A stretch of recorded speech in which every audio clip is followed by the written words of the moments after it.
Welcome back दोस्तों, my name is Shivam and you watching your own channel SK classes.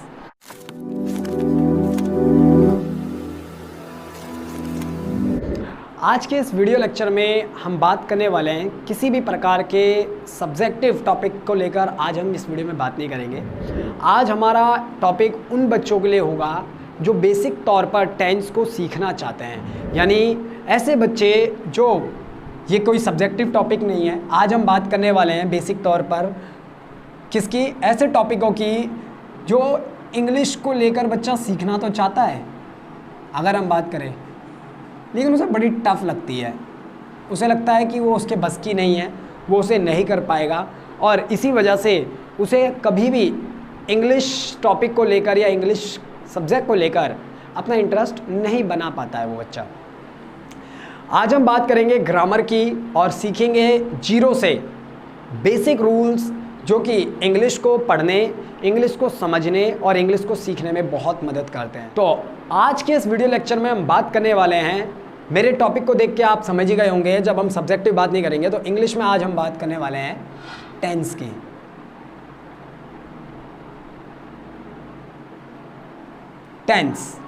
Tense सबसे कई बच्चों को बहुत ही ज़्यादा दिक्कत होती है टेंस को लेकर, लेकिन मैं जो सिखाऊंगा वो जीरो से सिखाऊंगा गाइज। हर दिन एक एक टॉपिक को हम करेंगे ताकि अच्छे से हम इस कॉन्सेप्ट को क्लियर कर सकें, और जो भी बच्चा डाउट में रहता है कि टेंस होता क्या है तो वो कभी भी इस टॉपिक को लेकर कभी डरे ना। उसके अंदर का डर मैं पूरी तरह से ख़त्म करने की कोशिश करता हूँ। तो देखिए, सबसे पहले तो हम बात करेंगे टेंस होता क्या है। बच्चे बोलते हैं टेंस जो होता है वो काल होता है। कई बच्चे बोलते हैं टेंस 3 प्रकार के होते हैं। किसी से पूछो टेंस क्या होता है तो वो बच्चा बोलता है सर टेंस कुछ नहीं होता, टेंस का मतलब प्रेजेंट, पास्ट, फ्यूचर होता है। लेकिन कभी भी बच्चा, बहुत कम ऐसे बच्चे होते हैं जो एक्यूरेट आंसर देते हैं कि टेंस बोलते किसे हैं। तो देखिए गाइज, सबसे पहले तो आपको ये बात पता होना चाहिए कि टेंस होता क्या है। देखो, टेंस और कुछ नहीं है। टेंस रियल में कहें तो वो बच्चे सही है जो बोलते हैं ये काल है, लेकिन ये एक रटाई रटाई फॉर्म है काल। कभी किसी से पूछा जाए काल किसे बोलते हैं तो कई बच्चों को तो ये बात ही नहीं पता होती है कि काल होता क्या है। यानी अगर मैं लोकल भाषा में बोलूँ, हम बहुत तरीके से और बहुत सिंपल तरीके से कोशिश करेंगे इसे समझने की। टेंस का मतलब होता है, काल बोल लो अगर हम एक फॉर्मेलिटी के रूप में बोल रहे हैं, लेकिन अगर हम फॉर्मेलिटी से दूर जाके बात कर रहे हैं तो इसको बोलते हैं हम समय। बस काल वाल याद रखो मत रखो, क्योंकि काल शब्द बहुत कम यूज़ होता है। वैसे इतिहास जो बच्चा पढ़ता है उसे पता है काल समय होता है, लेकिन बहुत कम बच्चों को पता होता है कि समय ही काल है, काल ही समय है। तो इसी लेकर बच्चे के अंदर डाउट रहता है और वो हमेशा रटता है टेंस यानी काल, टेंस यानी काल। आपको ये नहीं करना है। समझते हैं, टेंस समय को कहते हैं, काल भी होता है समय। अब जब भी बात आएगी समय कितने प्रकार का है, तो देखिए समय हमेशा 3 प्रकार का होता है। इससे ज़्यादा आज तक ना हुआ है, ना आज से पहले कभी हुआ था, ठीक है ना, और ना आने वाले भविष्य में ऐसा कभी होगा कि समय 3 से 4 हो जाए। कौन कौन से समय होते हैं, तो देखिए अगर मैं बात कर रहा हूँ टेंस की या समय की, टेंस 3 टाइप का होता है। इसको हम डिवाइड कर देते हैं 3 कैटेगरी में। पहला होता है, देखिए टेंस का मतलब समय, तो सबसे पहला होता है प्रेजेंट। और क्योंकि प्रेजेंट और क्या है टेंस, टेंस यानी समय। पहला कौन सा समय है, प्रेजेंट समय है। प्रेजेंट टेंस, टेंस यानी समय और प्रेजेंट यानी जो प्रेजेंट है, मौजूद है, यानी ऐसा समय जो क्या है, वर्तमान। फिर मैं बोल रहा हूँ, कई बच्चा इसे रटने की कोशिश करेगा, रटना नहीं है, वर्तमान यानी प्रेजेंट। वर्तमान बोले तो जो अभी समय चल रहा है। और टेंस यानी काल, काल यानी समय। तो वर्तमान समय को हम बोलते हैं या वर्तमान काल को हम बोलते हैं प्रेजेंट टेंस। इसी कैटेगरी में हमारा दूसरा आता है पास्ट टेंस। रटना नहीं है, टेंस यानी समय। और ये कौन सा समय, पास्ट होता है जो बीत गया, यानी बीता हुआ समय। जिसे अगर हम बात करें हिंदी में क्या बोलते हैं तो उसे बोलते हैं भूतकाल, भूतकाल। लेकिन कई बच्चों को कन्फ्यूज़न रहेगी, काल भैया भी आपने बोला नहीं, तो ऐसा समय भूत, भूत कौन बनता है? भूत वो बनता है जो मर जाता है, यानी जब कोई इंसान मरेगा तभी तो वो भूत बनेगा, और मरा हुआ इंसान दोबारा जिंदा नहीं होता, यानी वो ऐसी घटना जो ख़त्म हो गई, यानी हर एक वो काम जो ख़त्म हो गया है वो पास्ट टेंस कहलाता है, यानी बीता हुआ समय, बीते हुए समय की अगर बात की जा रही है तो वो भूत, भूत से समझ लो भूत यानी जो भूत होते हैं वो कब बनते हैं? जब कोई इंसान मर जाता है या कोई मरता है उसके बाद भूत बनते हैं, और मरा हुआ इंसान पास्ट में होता है, और बीते हुए समय को ही हम भूतकाल कहते हैं। अपने अपने तरीके हैं, जो आपको अच्छा लगे वो आप उस तरीके से सीख सकते हैं, क्योंकि टेंस को हम रटवा नहीं रहे हैं, हम कोशिश करेंगे कि टेंस को सिंपल भाषा में समझें, ताकि हर एक वो बच्चा जो ये वीडियो देख रहा है उसको तकलीफ़ बिल्कुल ना हो, क्योंकि हर बच्चा एक जैसा माइंडसेट नहीं होता है, किसी को किसी चीज़ को समझने में थोड़ा टाइम लगता है, किसी को ज़्यादा लगता है और किसी को बहुत ज़्यादा लगता है। तो मेरी कोशिश ये रहेगी कि मैं आपको सिंपल तरीके से उस चीज़ को समझाऊँ। यानी प्रेजेंट टेंस, टेंस यानी समय, वो समय जो अभी मौजूद है या चल रहा है, ठीक है ना, मौजूद समय ज़्यादातर बोलो। भूतकाल वो समय जो बीत गया, भूत यानी जो मरा हुआ है, और मरा हुआ यानी पास्ट में, यानी जो बीत गया। और इस कैटेगरी में हमारा तीसरा आता है जिसे हम बोलते हैं फ्यूचर टेंस। अब देखो इसे रटने की जरूरत नहीं है, टेंस क्या होता है? टेंस यानी समय। कौन सा समय? जो फ्यूचर, फ्यूचर यानी भविष्य। अक्सर ये शब्द तो हमने सुना ही होगा, मैं इसे नीचे लिख देता हूँ, भविष्य काल। काल बोल लो या फिर समय बोल लो, ये आपके पास छूट है, काल बोल लो या समय बोल लो।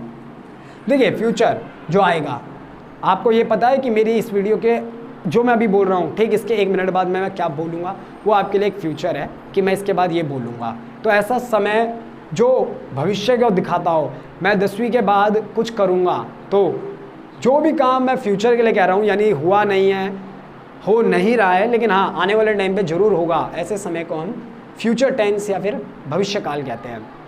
यानी सिंपल भाषा में बोले तो इंग्लिश में जो सबसे पहला ग्रामर कॉन्सेप्ट होता है, जो इंग्लिश को सिखाता है बच्चों को लिखना, लिखने के साथ साथ बोलना, वो होता है टेंस। टेंस यानी समय, और समय हमारे पास 3 होते हैं, इससे ज़्यादा ना कभी हुए ना कभी होंगे। कैसे साबित कैसे कर सकते हैं हम? क्योंकि देखिए एक इंसान या तो जब पैदा होता है तो वो पैदा होने के दौरान उसका प्रेजेंट होता है, जब वो जैसे जैसे बड़ा होता है और जो उसका बीता हुआ समय होता है वो उसका पास्ट होता है, और जब बड़ा होने के बाद वो अपने भविष्य को लेकर चिंता करता है, पढ़ाई करता है, जो भी काम करता है कि आने वाला समय उसके लिए अच्छा हो, तो वो आने वाला समय ही फ्यूचर का कहलाता है। और आने वाले समय के बाद वो और किसी प्रकार की सोच नहीं रखता है। बस यही तो होता है, क्योंकि हम प्रेजेंट में जीते हैं, हम पास्ट से सीखते हैं, अपने बीते हुए समय से सीखते हैं, और आने वाले समय में हम उस चीज़ को कोशिश करते हैं सुधारेंगे।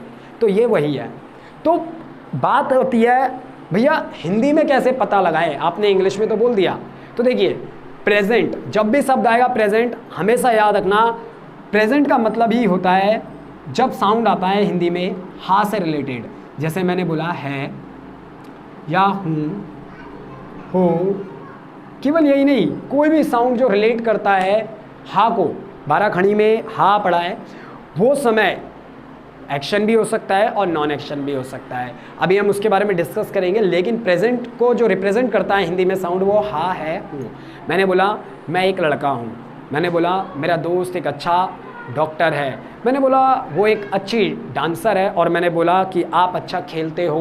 तो देखिए अभी हमारा कॉन्सेप्ट ये नहीं है कि वो काम हुआ या नहीं, हमारा कॉन्सेप्ट है हा, हूँ और हो।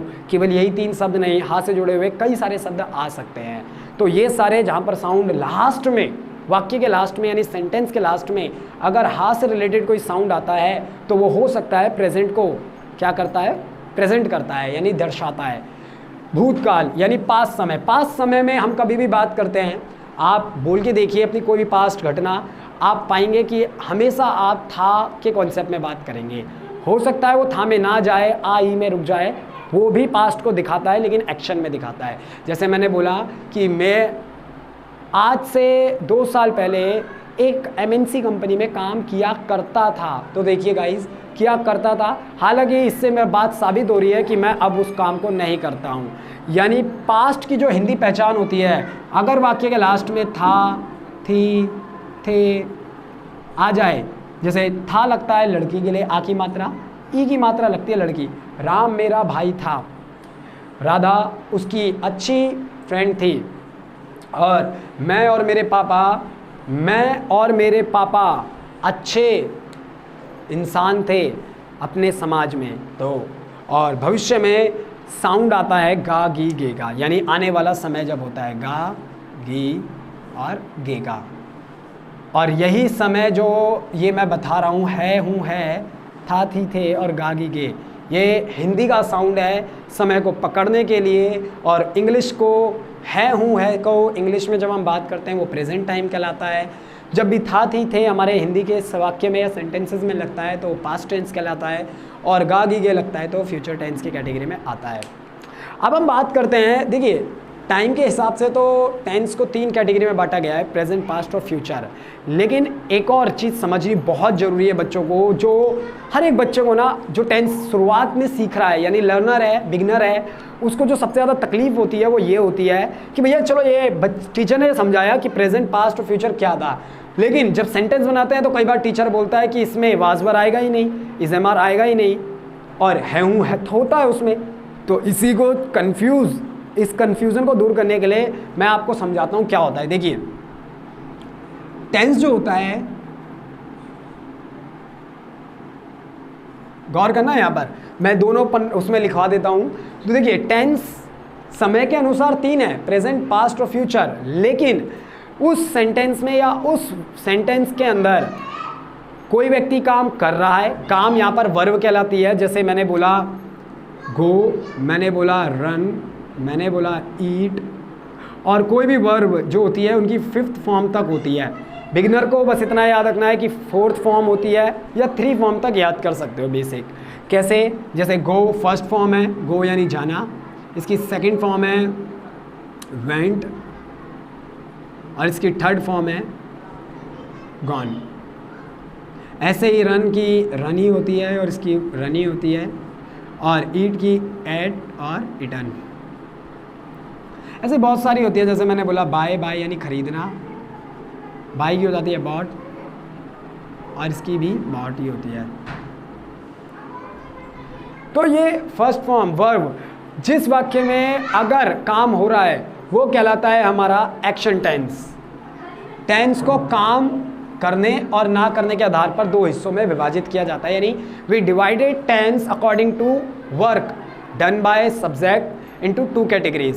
If the subject is doing something, it means the sentence will be made by in the sound of action, or if only the discussion or the qualification or details are mentioned in the sentences of subject, so it means it indicates the sound of non-action category.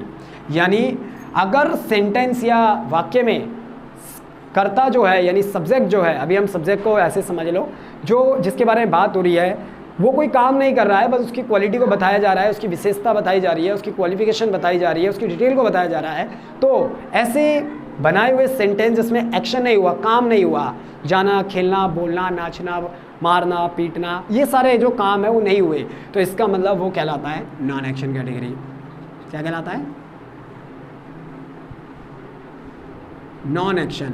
और जिसमें काम हुआ, यानी अगर subject कोई काम करता है, मैंने बोला मेरा भाई बहुत ही अच्छा क्रिकेटर है, वो नॉन एक्शन है क्योंकि वो उसकी क्वालिटी बता रहा है। लेकिन मैंने बोला कि मेरा भाई बहुत ही अच्छा मैच खेल रहा है, तो यहाँ काम खेलने का हो रहा है, तो ये कहलाता है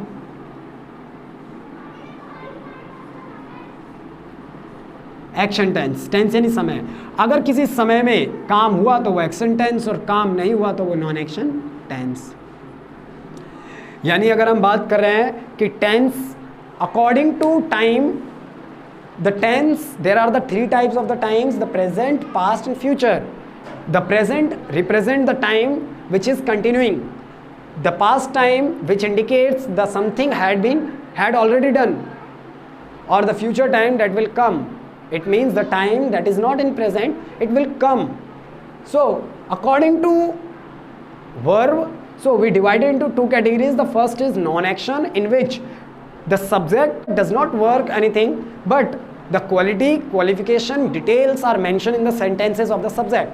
And the other hand, the action tense represent the sound of action. It means the something will be done by subject, or if the something is being done by someone, it indicates the sound of action. वो दर्शाता है action sentence को। सो दोस्तों start करते हैं और समझते हैं। आज हम बात करेंगे टेंस में नॉन एक्शन कैटेगरी, यानी ऐसा समय जिसमें क्या नहीं होता, एक्शन बोले तो कोई भी क्रिया नहीं होती है। तो बात करते हैं नॉन एक्शन की और समझते हैं नॉन एक्शन क्या होता है। तो एक बार मैं इसे मिटा देता हूँ पूरा। तो हम यहाँ पे लिख देते हैं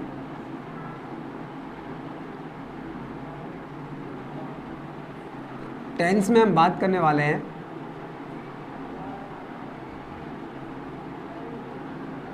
नॉन एक्शन की। और जब भी बात आएगी नॉन एक्शन की तो बात बच्चे को पता होनी चाहिए कि समय तो 3 ही होते हैं। और आज हम नॉन एक्शन में बात करेंगे प्रेजेंट की। नॉन एक्शन में आज हम बात करेंगे प्रेजेंट टेंस की।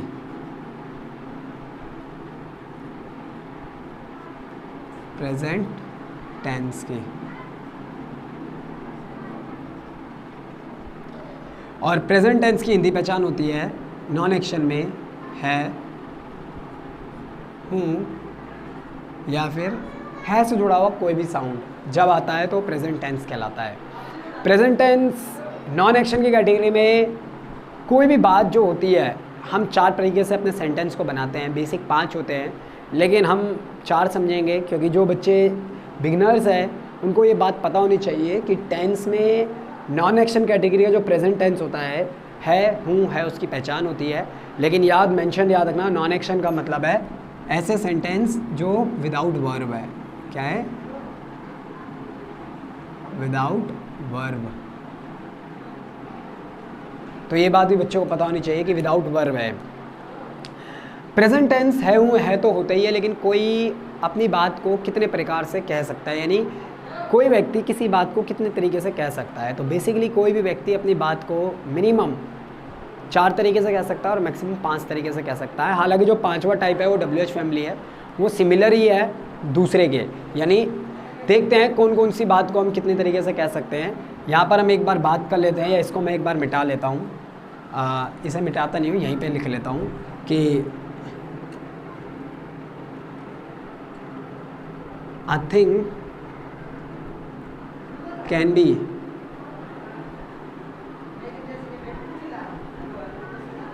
expressed in 4 ways। एक बात को 4 तरीके से एक्सप्रेस किया जा सकता है, ठीक है ना। कैन बी एक्सप्रेस किया जा सकता है। एंड द फर्स्ट थिंग इसमें जो आती है वो आती है हमारी सिंपल, यानी सिंपल को हम अफर्मेटिव के नाम से भी जानते हैं। ये वाक्य है, यानी जब हमारे सेंटेंस में ना तो नहीं और ना ही क्वेश्चन मार्क का इस्तेमाल हो रहा हो तो इसका मतलब जो सेंटेंस है वो सिंपल है। दूसरी कैटेगरी आती है हमारी नेगेटिव, यानी जहाँ पर क्वेश्चन तो नहीं पूछा जा रहा है लेकिन नहीं का यूज़ हो रहा है तो वो नेगेटिव है, जिसमें ना का यूज़ हो जाए। तीसरा हमारा आता है interrogative,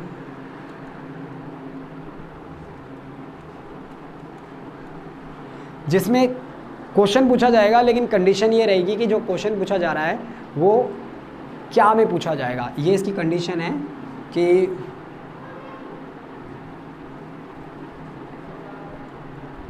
question should be asked in क्या, केवल क्या में पूछा जाना चाहिए और वो भी स्टार्टिंग में होना चाहिए। The question should be asked in क्या from the in starting of the sentence.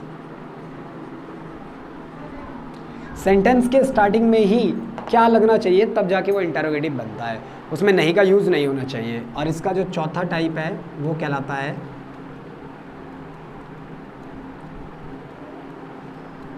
Interrogative plus में नेगेटिव। क्या होता है, जिसमें क्या से भी क्वेश्चन हो, यानी क्वेश्चन क्या से पूछा जा रहा हो और नहीं का उसमें इस्तेमाल हो रहा हो, यानी ये दोनों साउंड यूज़ हो रहे हैं तो समझ जाना है इंटरोगेटिव प्लस नेगेटिव। और जो पांचवा टाइप मैं आपको बता रहा हूँ उस टाइप को हम बोलते हैं फिफ्थ टाइप ऑफ, वो कहलाता है हमारा WH फैमिली, जिसमें व्हाट, वेयर, वूज, वूम इन शब्दों का यूज़ किया जाता है, how many, how much in शब्दों का यूज़ किया जाता है। ऐसे क्वेश्चनों को हम WH फैमिली में रखते हैं। ये थोड़ा सा एडवांस लेवल हो जाता है WH फैमिली। अभी हमारे को बस ये समझना है कि किसी भी बात को 4 तरीके से एक्सप्रेस किया जा सकता है, सिंपल, अफर्मेटिव, नेगेटिव, इंटरोगेटिव और इंटरोगेटिव नेगेटिव। तो आज तो पहले हम बेसिक कॉन्सेप्ट समझेंगे, और जिस बच्चे ने ये लिख लिया है और अगर नहीं लिखा है तो एक बार वीडियो को पोस्ट करके लिख सकता है कि हम कोई भी बात 4 तरीके से कह सकते हैं। अब आगे बढ़ते हैं और समझते हैं, क्योंकि प्रेजेंट को समझने के लिए, नॉन एक्शन को समझने के लिए पहले हमारे को बेसिक रूल पता होने चाहिए, और बेसिक रूल में हमारे को पता लग गया कि कोई भी बात 4 तरीके से कही जा सकती है। अब देखिए गाइस, मैं एक बार इसे मिटा देता हूँ। इसे मिटाने के बाद अब हम बात करते हैं, ये बेसिक कॉन्सेप्ट में आता है कि सिंगुलर और प्लूरल क्या होता है। यानी सिंगुलर और प्लूरल होता क्या है। तो देखिए, जब भी कोई वाक्य बनेगा तो उसमें कोई ना कोई काम होगा या किसी के बारे में बात होगी। तो सिंगुलर का मतलब होता है कोई नाउन या नाउन की जगह पर यूज़ किया जाने वाला, जैसे कोई नाउन या नाउन की जगह पर यूज़ किया जाने वाला कोई प्रोनाउन।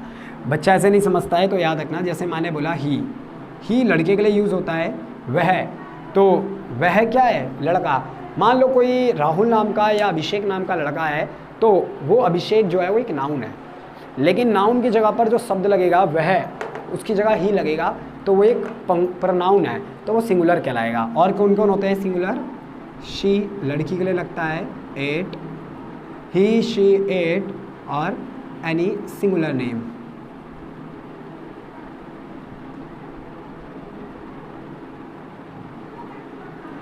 अब एनी सिंगुलर नेम बोले तो कोई अकेला नाम होना चाहिए, क्योंकि अगर 2 ले लिए मैंने संडे, मैंने बोला राहुल और उसकी बहन, तो ये 2 हो जाएंगे, वो सिंगुलर मतलब अकेला। देखो 3 चीज़ें यहाँ पर एक और बात बता देता हूँ। एक होता है सिंगुलर, एक होता है थर्ड पर्सन, और एक होता है प्लूरल। अब देखो, हिंदी में सिंगुलर को बोलते हैं एक वचन। थर्ड पर्सन को बोलते हैं हम, कोई ये यूज़ किया जाता है फॉर रिलेशन,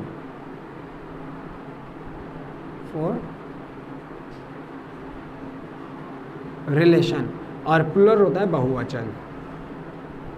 यानी समझते हैं पहले ये क्या होता है, उसके बाद ही समझ पाएंगे, क्योंकि सारा पूरा टेंस में सिंगुलर और प्लूरल शब्द हमारे पास बार बार आता रहेगा। देखिए, जब बात होगी सिंगुलर, जैसे मान लो मैं हूँ, और इंग्लिश ग्रामर में 3 पर्सन होते हैं। 3 पर्सन कौन कौन से होते हैं, तो देखिए, सबसे पहला, जैसे सपोज़ करिए जो आप वीडियो देख रहे हैं और मैं आपसे बात कर रहा हूँ, तो मैं आई यानी मैं, तो आई होता है फर्स्ट पर्सन। इंग्लिश में क्या होता है? First person. अब देखो, मैं आपसे बात कर रहा हूँ तो आई, मैं अपने लिए आई हूँ, लेकिन आपके लिए क्या हूँ? यू। मैं आपसे बात कर रहा हूँ, मैं आई यानी फर्स्ट पर्सन आई होता है। आप मुझसे बात कर रहा हूँ तो यू क्या है? Second person. यानी इंग्लिश में सेकंड पर्सन होता है यू। यानी और जस्ट सपोज कर लीजिए मैं आपके घर में खाना खाने आया, तो मैं आपके साथ आपकी मदर के द्वारा जो खाना बनाया गया है उसकी तारीफ़ कर रहा हूँ। तो मैंने बोला आपकी, देखो मैं बोलने वाला हूँ, आपके बारे में बात कर रहा हूँ, और आपके बारे में बात ना करते हुए आपकी मम्मी के बारे में बात कर रहा हूँ। मैंने बोला आपकी मम्मी ने बहुत अच्छा खाना बनाया, तो आपकी मम्मी, तो यहाँ पर ये थर्ड पर्सन है। जब मैं बात कर रहा हूँ आपकी यहाँ पर बात नहीं हो रही है, अगर गौर से हम देखें तो लग रहा है कि आपकी बात कर रहा हूँ, लेकिन मैं तो बात कर रहा हूँ आपसे जुड़े हुए आपकी मदर और आपका एक लिंक है, यानी रिलेशन है। जैसे मैंने बोला मेरा भाई, उसका दोस्त, तो उसके लिए साउंड आता है थर्ड पर्सन।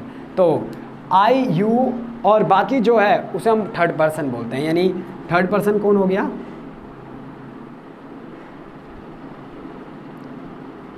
तो यहाँ पर देख लो, थर्ड पर्सन हम उसे बोलते हैं बेसिकली जो भी रिलेशन में आता है। पीरियोडिक बोल रहा हूँ। अगर आपको इसको अच्छे से समझना है तो आपको प्रोनाउन चार्ट को अच्छे से क्लियर करना पड़ेगा, जो ये बताती है कि आई यू रिलेशन क्या होता है। रिलेशन में हम डायरेक्ट लगाते हैं ही इज़, हर, लड़के के लिए ही शी, उनका यूज़ होता है। तो ये बात बच्चे को हमेशा पता होनी चाहिए, क्योंकि आने वाले जितने भी टेंस आप करने वाले हो उसमें नॉन एक्शन में ये बात जरूर मेंशन की जाएगी कि सिंगुलर कहाँ है और प्लूरल क्या है। क्योंकि हेल्पिंग वर्ब हिंदी में हमारे को है हूँ का साउंड दे रहा है, इंग्लिश में ये है हूँ है का साउंड कौन देगा, तो इसके लिए हमारे को सिंगुलर और प्लूरल कौन सा कहाँ लगता है ये बात पता होनी चाहिए। तो सिंगुलर होता है ही, शी, इट और किसी का नाम। प्लूरल होता है, देखिए जब एक से ज़्यादा हो, मैंने बोला है बहुवचन। बहुवचन क्या होता है? जो एक से ज़्यादा हो। जैसे मैंने बोला, इसमें हम यू को भी जोड़ देंगे, ठीक है ना, वी, हम, दे, वे, बहुत सारे हैं। अगर एस का साउंड लग जाए मान लो कहीं पर, जैसे बॉय है तो बॉयज़, गर्ल है तो गर्ल्स, ठीक है ना, तो एस का साउंड भी क्या देता है? अगर हम बात करें तो एस का साउंड भी हमारे को कहीं ना कहीं प्लूरल का साउंड देता है, अगर ये किसी नाउन या प्रोनाउन के साथ लग रहा है, या एक से ज़्यादा पर्सन, ठीक है ना, तो हम बोल सकते हैं एक्सेट्रा। तो ये हमारे प्लूरल के साउंड है, जबकि सिंगुलर के साउंड ये है। अच्छा, सिंगुलर और प्लूरल और थर्ड पर्सन। थर्ड पर्सन मैंने आपको बताया हुआ है कि रिलेशन में आता है, उसकी मम्मी, मेरे पापा, उसका भाई, तो इस प्रकार के जो साउंड होते हैं वो रिलेशन इन्हें थर्ड पर्सन कहलाते हैं। तो इंग्लिश में तीनों पर्सन आपको समझ आ गए होंगे। फर्स्ट जो बात करता है वो फर्स्ट होता है, जिससे बात कर रहा है वो सेकंड होता है, और मान लीजिए किसी के बारे में बात कर रहा है तो जिसके बारे में बात कर रहा है वो थर्ड पर्सन होगा, ठीक है। तो एक बार इसे मिटा लेते हैं, सिंगुलर प्लूरल, होप सो समझ आए होंगे।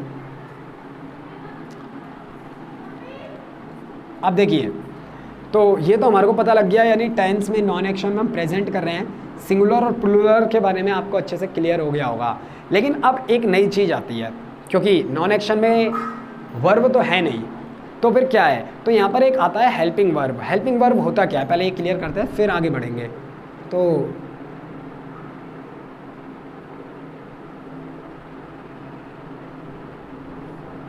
हेल्पिंग वर्ब होता क्या है? जैसे हिंदी में बोलते हैं हम सहायक क्रिया।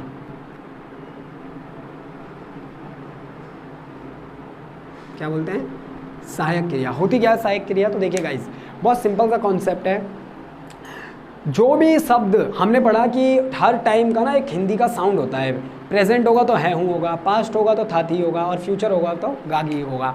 सेम ऐसे ही जो हिंदी का साउंड होता है उसे इंग्लिश में भी ना एक वर्ड के थ्रू साउंड को रिप्रेजेंट किया जाता है, और वो हमारी क्या होती है? Helping verb. ये कोई एक्शन नहीं है, यानी खाना पीना, नहाना, बोलना, ये वो वाला वर्ब नहीं है। ये वर्ब क्या है? ये हमारे को हिंदी साउंड को इंग्लिश में मदद करती है। जैसे मैंने बोला कि मेरा भाई एक डॉक्टर है, तो ये प्रेजेंट साउंड है, तो ये है का साउंड इंग्लिश में मेरे को क्या देगा? एक हेल्पिंग वर्ब देगी, और इसी हेल्पिंग वर्ब को हम सहायक क्रिया के नाम से जानते हैं। देखते हैं, तो प्रेजेंट में हम बात करते हैं, प्रेजेंट टेंस में सिंगुलर और प्लूरल का साउंड, और सीखते हैं, जानते हैं इसके बारे में। देखिए गाइज, तो प्लूरल और सिंगुलर हमारे को मैंने आपको क्लियर करवा दिया, जहाँ पर एक वचन है, बहुवचन, और जहाँ पर थर्ड पर्सन है, ठीक है ना, तो रिलेशन जहाँ पर लगता है। तो एक बार मैं इसे मिटा देता हूँ, क्योंकि अब हम आते हैं, हमने अभी तक बात की कि बेसिक तौर पर हेल्पिंग वर्ब होती क्या है। हमने बात की कि वर्ब के कितने टाइप होते हैं?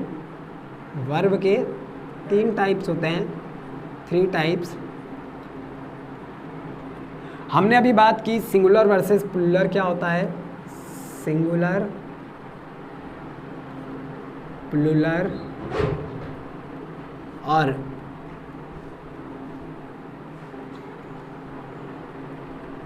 थर्ड पर्सन क्या होता है हमने बात की। इसी के साथ साथ जिसे एक वचन, बहुवचन और रिलेशन कैटेगरी में रखते हैं हम। साथ ही साथ हमारे को ये बात पता लगी सहायक क्रिया क्या होती है। अब एक और कॉन्सेप्ट समझते हैं और फिर आगे बढ़ते हैं आज के फर्स्ट टॉपिक, यानी फर्स्ट पार्ट टेंस की स्टार्टिंग का, जो प्रेजेंट का है। देखिए, जिसकी है हूँ है, इसकी क्या हेल्पिंग वर्ब होती है? तो देखिए, है हूँ और होगा साउंड। देखिए गाइज, सब्जेक्ट, अब एक शब्द आएगा आपके सामने, सब्जेक्ट। सब्जेक्ट को हिंदी में बोलते हैं हम कर्ता। क्या बोलते हैं? कर्ता। किसी भी वाक्य में या किसी भी सेंटेंस में अगर वो एक्शन है तो कोई जो काम कर रहा है वो सब्जेक्ट कहलाता है, और अगर किसी वाक्य में काम नहीं हो रहा है तो जिसके बारे में बात हो रही है वो सब्जेक्ट कहलाता है। जैसे एग्जांपल, मैंने बोला कि मेरी मम्मी बहुत ही अच्छा खाना बनाती है, तो यहाँ पर काम हो रहा है बनाने का, तो बनाने का काम मेरी मम्मी कर रही है, तो मेरी मम्मी क्या है? यहाँ पर सब्जेक्ट है। वहीं पर अगर नॉन एक्शन होता, मैंने बोला तुम बहुत ही ज़्यादा भोले बच्चे हो, यानी बहुत ही इनोसेंट हो, तो यहाँ पर कौन हो? बात किसकी हो रही है? तुम्हारी हो रही है। इनोसेंट कौन है? तुम हो, तो यू यानी सब्जेक्ट यहाँ पर क्या है? तुम। तो इस प्रकार से सब्जेक्ट होता है, ठीक है ना। और एक और शब्द होता है इसी में, ऑब्जेक्ट। ये सारी बेसिक चीज़ें जो मैं समझा रहा हूँ आपको, ये आपको बाद में डिस्टर्ब नहीं करेंगी, आसानी से समझ आ जाएंगी। ऑब्जेक्ट होता है क्या? जब हमने बात की, ये होता है लास्ट का जो कर्म, जो बात हुई, मैंने बोला कोई भी, वैसे ऑब्जेक्ट को हम फालतू चीज़ में रखते हैं, फालतू बोले तो जो लास्ट में बचा, कर्ता कर्म बोलते हैं हम ऑब्जेक्ट को। इसका मतलब कर्म मतलब जो भी काम हुआ। जैसे मैंने बोला मैंने बहुत अच्छा खेला, तो मैंने खेला, खेलने का काम हुआ, मैं सब्जेक्ट हुआ और मैंने क्या किया? अच्छा खेला। तो खेलना वर्ब है और ऑब्जेक्ट क्या है यहाँ पर, यानी कर्म क्या है यहाँ पर? अच्छा खेला। तो अच्छा यहाँ पर क्या है? कर्म है। क्लियर है? तो ये सारी बातें, इसी के साथ साथ हमने एक और बात अभी तक कर ली है कि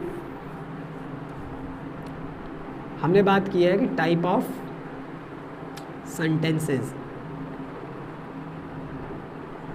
कि सेंटेंस के टाइप कितने होते हैं? तो 4 टाइप्स होते हैं। पहला, जिसमें साधारण बात हो, अफर्मेटिव, जिसमें नहीं का साउंड आए, क्वेश्चन नहीं होना चाहिए, वो नेगेटिव। अगर क्वेश्चन आ रहा है लेकिन वो क्या करके आना चाहिए? शुरुआत में। वही क्या अगर बीच में आ रहा है तो वो WH फैमिली का साउंड देता है, ठीक है। अब एक बार इसे मिटाते हैं और बात करते हैं अपने कॉन्सेप्ट की। देखिए guys, present tense, non action कर रहे हैं, तो प्रेजेंट टेंस में, नॉन एक्शन में, प्रेजेंट में ही 2 हेल्पिंग वर्ब होती है। तो आज हम क्योंकि पहली बात करेंगे नॉन एक्शन में टाइप ऑफ फर्स्ट, यानी है, सिंपल अगर साउंड में आ रहा है हूँ है और कोई काम नहीं हो रहा है तो उसकी हेल्पिंग वर्ब होगी, क्योंकि वर्ब तो आएगी नहीं, तो हेल्पिंग वर्ब होगी इज, एम और आर। और ये बात हर किसी को पता होनी चाहिए कि हमेशा हेल्पिंग वर्ब जो लगती है वो सब्जेक्ट को देख के लगाती है। जैसे अगर मान लो कोई सिंगुलर है तो इज लगेगा, अगर वो प्लूरल है तो आर लगेगा, और आई है, सब्जेक्ट को देख के लगती है हमेशा हेल्पिंग वर्ब, यानी सहायक क्रिया। इज लगता है या तो सब्जेक्ट हमारा सिंगुलर होना चाहिए और या तो फिर थर्ड पर्सन होना चाहिए। और ये कौन कौन होते हैं? थर्ड पर्सन मैंने आपको रिलेशन बताया हुआ है, और सिंगुलर मैं थोड़ा ऊपर लिख देता हूँ, जैसे ही हो गया, शी हो गया, इट हो गया, एनी नेम हो गया। लेकिन ये बात याद रखना, केवल इतने ही नहीं है, बहुत सारे हैं, ये सिर्फ एक एग्जाम्पल है। उसके बाद एम लगता है आई के साथ, केवल आई के साथ, और आर लगता है जब अगर हमारा सब्जेक्ट में आई की बात हो रही है, यानी मैं, तो मैं आई लगाऊंगा, आई के साथ एम लगाऊंगा।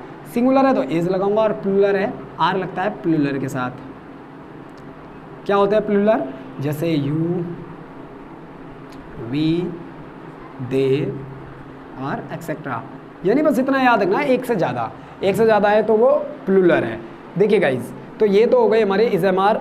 अगर यानी हिंदी में है, हूँ, है का काम है या हो का साउंड आ रहा है और वहाँ पर कोई काम नहीं हो रहा है तो हमारी हेल्पिंग वर्ब होती है इज, एम, आर। इज लगता है सिंगुलर और थर्ड पर्सन के साथ, एम लगता है आई के साथ, और आर लगता है प्लूरल के साथ। अब बात करते हैं कोई भी तरीका जो सेंटेंस के रूल बनाए जाते हैं, क्योंकि रूल हर किसी बच्चे को बनाना आना चाहिए, तो इसके चारों रूल हम बनाते हैं। एक बार मैं इसको थोड़ा सा छोटा कर देता हूँ, यहाँ पर हम लिख देते हैं प्रेजेंट टेंस। अब जरा समझिएगा, इस कोई भी वाक्य, ये हेल्पिंग वर्ब है हमारी, और नॉन एक्शन में हेल्पिंग वर्ब की हिंदी पहचान हमने करी है, हो से रिलेटेड कोई भी साउंड आए हम इसमें कर सकते हैं। तो यहाँ पर देखिए इज, एम, आर इसकी हेल्पिंग वर्ब है नॉन एक्शन में। तो पहला रूल बनता है हमारा अफर्मेटिव। क्या बनता है? ये हेल्पिंग वर्ब है, तो पहला रूल मेरा बनता है अफर्मेटिव, यानी जिसे मैं सिंपल भी बोलता हूँ।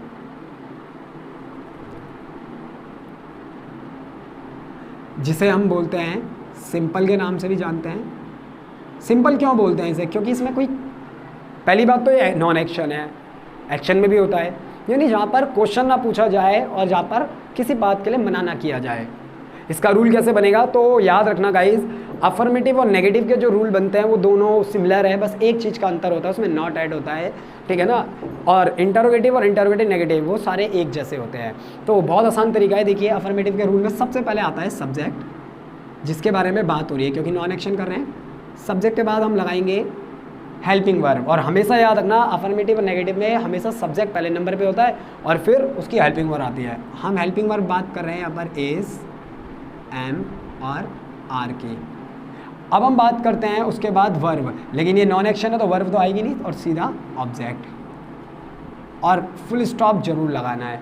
सेम ऐसे ही नेगेटिव का रूल बनेगा। जैसे मैं इसका एक एग्जांपल बना लेता हूँ। पहले इसका एग्जांपल है, मैंने बोला कि क्योंकि है हूँ मैंने बोला मेरा भाई, एक अध्यापक है। अब जरा गौर करना, क्योंकि ये बात मैं ख़त्म कर रहा हूँ, मैं क्वेश्चन नहीं पूछ रहा हूँ किसी से। तो यहाँ पर जरा देखिए, यहाँ पर लिखा है मेरा भाई, सब्जेक्ट देखो यहाँ पर बात किसकी हो रही है।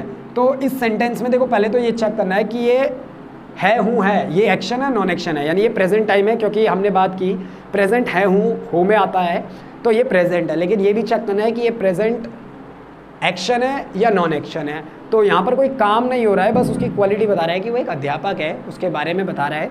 तो अब यहाँ पर हम देखेंगे कि ये सेंटेंस कौन सा है, अफर्मेटिव है, नेगेटिव है, इंटरोगेटिव है, इंटरोगेटिव नेगेटिव है।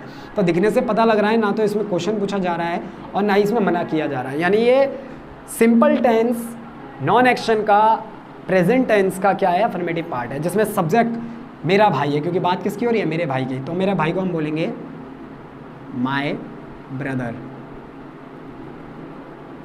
तो यहाँ पर लिखा मैंने माय ब्रदर, रूल के हिसाब से चलेंगे। अब माय ब्रदर क्या है, यहाँ पर देखिए इज के साथ लगता है। इज कब लगता है, जब सिंगुलर और थर्ड पर्सन हो। तो ही शी इट तो है नहीं, लेकिन ये रिलेशन है। मैंने आपको बताया मेरा भाई, मैं बात कर रहा हूँ, कोई मेरे से पूछता है तो मैं किसी को बता रहा हूँ मेरा भाई, तो मैं उससे बात कर रहा हूँ और बात कर रहा हूँ अपने भाई की, तो वो थर्ड पर्सन है। तो थर्ड पर्सन के साथ हम इज लगाते हैं। तो मैंने लगाया माय ब्रदर इज, मेरा भाई है, क्या है मेरा भाई, ऑब्जेक्ट। मैंने बोला मेरा भाई है, उनका साउंड हमारे को किसने दिया, इज एम आर ने दिया, इसका साउंड मुझे माय ब्रदर ने दिया। अब मेरे पास बचा एक अध्यापक, और एक अध्यापक को ऑब्जेक्ट बोलते हैं, अ टीचर। और लास्ट में फुल स्टॉप लगाना बहुत ज़रूरी है, तो क्योंकि हम बात को ख़त्म कर रहे हैं। My brother is a teacher, मेरा भाई अध्यापक है। सेम ऐसे ही नेगेटिव में होगा। अगर मैं इसका दूसरा टाइप बनाऊं, यानी सेंटेंस का टाइप, जिसे हम नेगेटिव बोलते हैं, जिसे नकारात्मक भी बोला जाता है।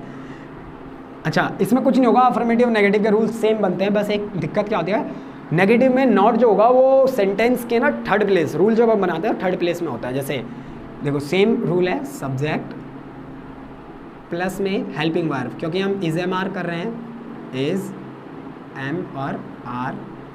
और देखो फर्स्ट प्लेस प्लस के बाद सेकंड प्लेस और प्लस के बाद थर्ड, तो यहाँ पर नॉट ऐड कर दूंगे और फिर ऑब्जेक्ट आएगा, क्योंकि वर्ब तो है नहीं, और फुल स्टॉप, क्योंकि इसमें भी नेगेटिव में भी हम क्या कर रहे हैं, क्वेश्चन नहीं पूछ रहे हैं, तो फुल स्टॉप लगेगा।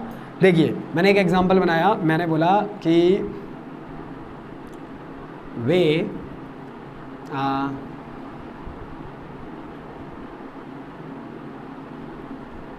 दिल्ली में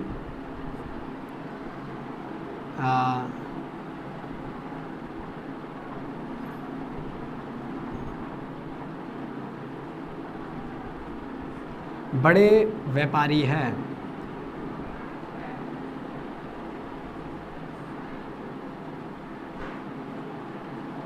अच्छा सॉरी, ये नॉट में है, वह दिल्ली में बड़े व्यापारी, एक बार मैं इसे मिटा देता हूँ, नहीं है। जरा गौर करिए, यहाँ पर लिखा है वे। अब यहाँ पर वे कौन होते हैं, इसको बोलते हैं हम इंग्लिश में दे। तो ये मेरा सब्जेक्ट आ गया। देखिए वही सिंपल टेंस है, क्योंकि नॉट का साउंड यूज़ हो रहा है, लेकिन प्रेजेंट का है, नॉन एक्शन है क्योंकि काम नहीं हो रहा है। तो सब्जेक्ट रूल ये रहा। तो मैंने बोला सब्जेक्ट दे, तो सब्जेक्ट मैंने लगा दिया। बोला इज एम आर, अब दे के साथ क्या लगेगा, एक तो व्यक्ति है नहीं, बहुत सारों को बता रहा है, तो आर लगेगा। तो दे आर क्या है, वे है, तो है का साउंड हमारे को दे दिया इसने। वे क्या है, नॉट, वो नहीं है, दे आर नॉट, क्योंकि नहीं का साउंड हमारा दिया नॉट ने। तो दे आर नॉट, वे नहीं है, क्या नहीं है वे, तो ऑब्जेक्ट, क्या नहीं है वे नहीं है, क्या नहीं है, बड़े व्यापारी, ठीक है ना। तो big businessman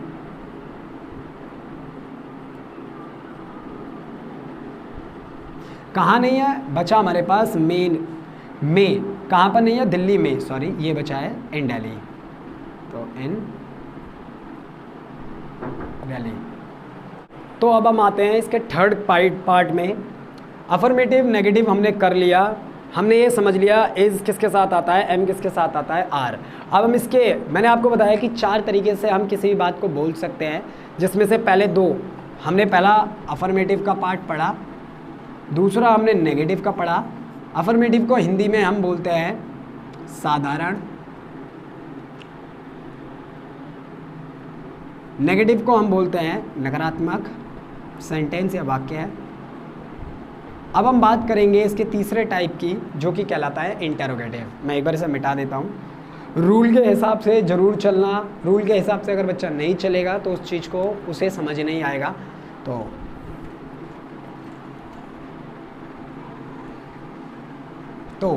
non action category में आज हम बात करेंगे तीसरे टाइप की। अब ये दिमाग में होना चाहिए, कोई भी हेल्पिंग वर्ब के बिना तुम सेंटेंस नहीं बना सकते हो। तो देखिए तीसरा टाइप आता है हमारा इंटेरोगेटिव,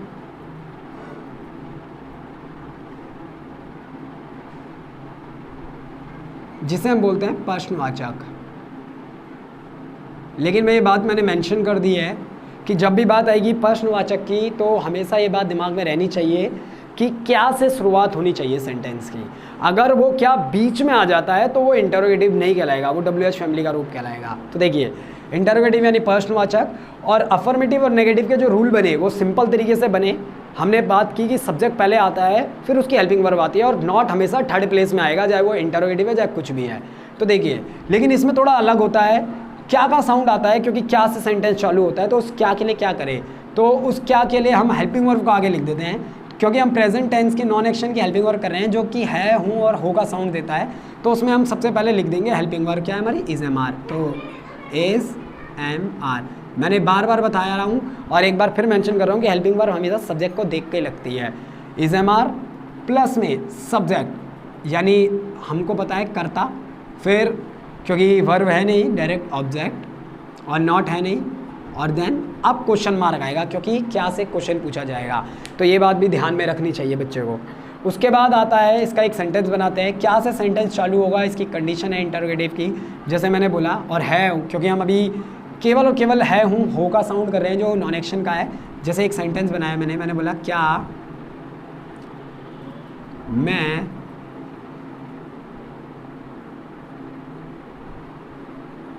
तुम्हारे भाई का दोस्त हूँ।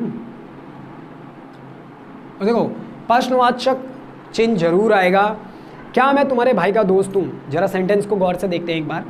तो यहाँ पर क्या से चालू हो रहा है पहले देखते हैं। ये है से साउंड तो आ रहा है, यानी ये हो सकता है का साउंड में एक्शन हो या नॉन एक्शन, वो चेक करना है हमारे को।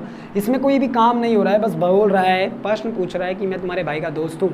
जरा देखते हैं, क्या मैं तुम्हारे भाई का दोस्त हूँ, प्रश्न चिन्ह है और नॉन एक्शन है। नॉन एक्शन में हमने देखा है हूँ के साउंड प्रेजेंट टेंस में इज एम आर की हेल्पिंग वर्ब देती है। लेट्स सी, अब हम देखते हैं सब्जेक्ट क्या है यहाँ पर। तो सब्जेक्ट यहाँ पर मैं हूँ और मैं के साथ हम क्या लगाते हैं, हम एम लगाते हैं। तो लेट्स सी, लेकिन उससे पहले हमारा रूल के हिसाब से चलना है हमारे को। तो देखते हैं क्या है, ये इंटरोगेटिव है तो क्योंकि नॉट का साउंड नहीं आ रहा है और क्या भी आ रहा है, तो सिंपल इंटरोगेटिव है। तो देखिए मैं, तो यहाँ पर मैं के साथ क्या लगेगा, इज एम आर में से एम, तो मैं सबसे पहले लिखूँगा एम, क्योंकि रूल के हिसाब से चलना है। तो पहले हमने रूल का कॉन्सेप्ट उठाया एम, फिर लगा मैंने सब्जेक्ट, सब्जेक्ट क्या है मैं, तो एम आई। अब देखो ये एम आगे लग गया ना हेल्पिंग वर्ब, ये क्या का ऑटोमेटिक साउंड देगा, और है हूँ का तो साउंड देता ही है। क्या मैं हूँ, क्या हूँ मैं, क्या मैं हूँ, क्या हूँ मैं, ऑब्जेक्ट क्या है तुम्हारे भाई का दोस्त, क्योंकि हूँ का साउंड भी दे दिया और क्या का साउंड भी एम आगे लग गया तो दे दिया। अब तुम्हारे भाई का दोस्त, बच्चों को ये पता होना चाहिए कि का की के साउंड के लिए हम ऑफ का यूज़ करते हैं। किसका, ऑफ।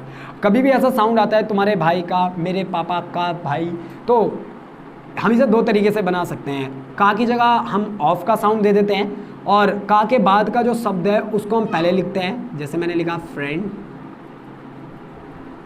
ऑफ, और जो पहले शब्द है तुम्हारे भाई, योर ब्रदर।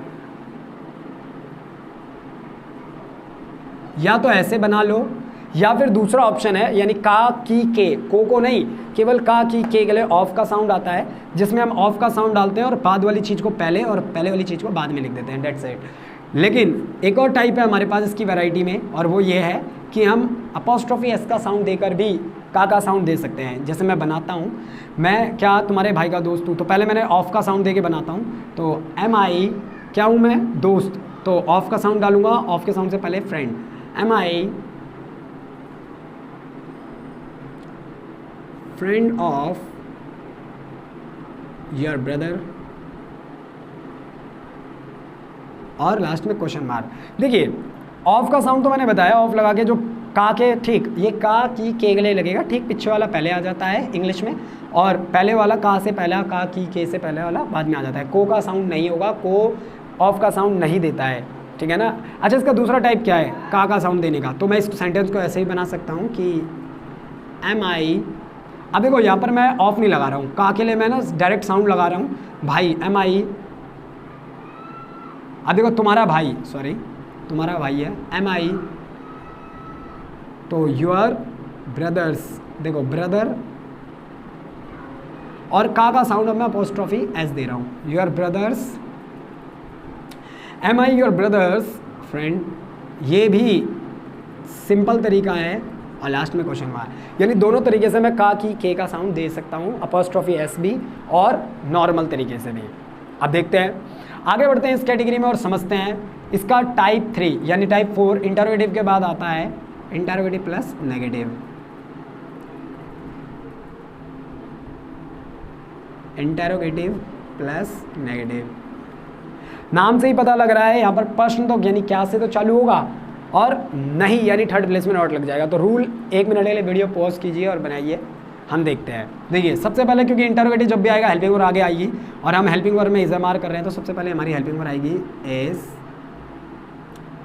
एम या आर, फिर आएगा सब्जेक्ट। हमेशा कुछ नहीं हो रहा, सिंपल जो रूल था उसका हेल्पिंग वर्ब की पोजीशन आगे डाल दी सब्जेक्ट से। अब देखो ये नॉट है, नेगेटिव है, तो नॉट, वर्ब है नहीं तो डायरेक्ट ऑब्जेक्ट और क्वेश्चन मार्क, क्योंकि इंटरोगेटिव प्लस नेगेटिव है, इसे हम बोलते हैं प्रश्नवाचक प्लस में नकारात्मक। ये बात बच्चे को पता होनी चाहिए, यानी इंटरोगेटिव में क्या का साउंड आएगा और क्या में नहीं। तो लेट्स सी कोई सेंटेंस बनाता हूँ, बनाना, जैसे मैंने बोला कि मैं एक बार ये ऊपर वाला मिटा देता हूँ,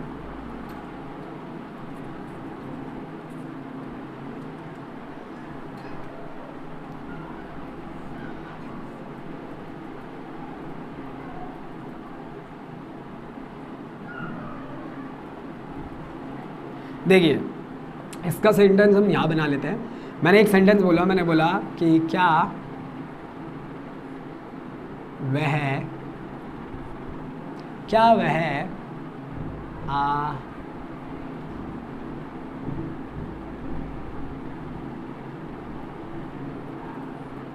डॉक्टर की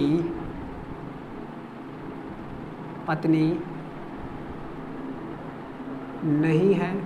देखो क्वेश्चन पूछा है मैंने क्या में, और है का साउंड आ रहा है, यानी प्रेजेंट टेंस है, प्रेजेंट का नॉन एक्शन है क्योंकि कोई काम नहीं हो रहा है, तो और नहीं का भी साउंड आ रहा है, यानी इंटरोगेटिव प्लस नेगेटिव। तो सबसे पहले मैं देखूंगा सब्जेक्ट क्या है, बात किसकी हो रही है, वह यहाँ पर कोई लड़की है, साफ पता लग रहा है, क्या वह डॉक्टर की पत्नी है, तो वह, और वह के लिए हम यूज़ करते हैं शी,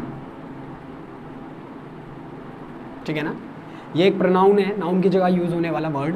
तो अब शी किसके साथ, शी के साथ एम लगता है, आर लगता है, इज़, तो यहाँ पर गौर से देखना, शी के साथ इज़ लगता है, तो सबसे पहले हम इज़ एम आर में से इज़ उठाएंगे, तो मैंने लिखा इज़, और फिर सब्जेक्ट इज़ शी। अब देखो यहाँ पर इज़ ने क्या का साउंड दिया, जब पहले प्लेस में लग जाता है इज़ तो वो क्या का साउंड भी देता है, केवल इज़ ही नहीं, कोई भी हेल्पिंग में जो आगे लग जाएगी तो वो क्या का साउंड देगी। तो देखो इज़, शी, क्या वह, और है का साउंड तो ये देगा ही, क्या वह है, क्या वह है, ये तीन हो गए।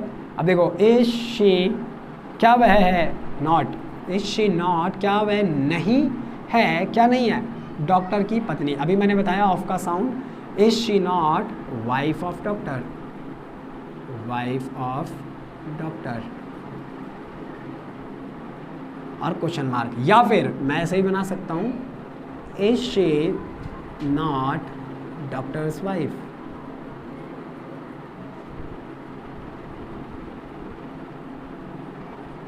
ये दोनों अपॉस्ट्रोफी एस या फिर ऑफ का साउंड काकी के लिए हम यूज़ कर सकते हैं।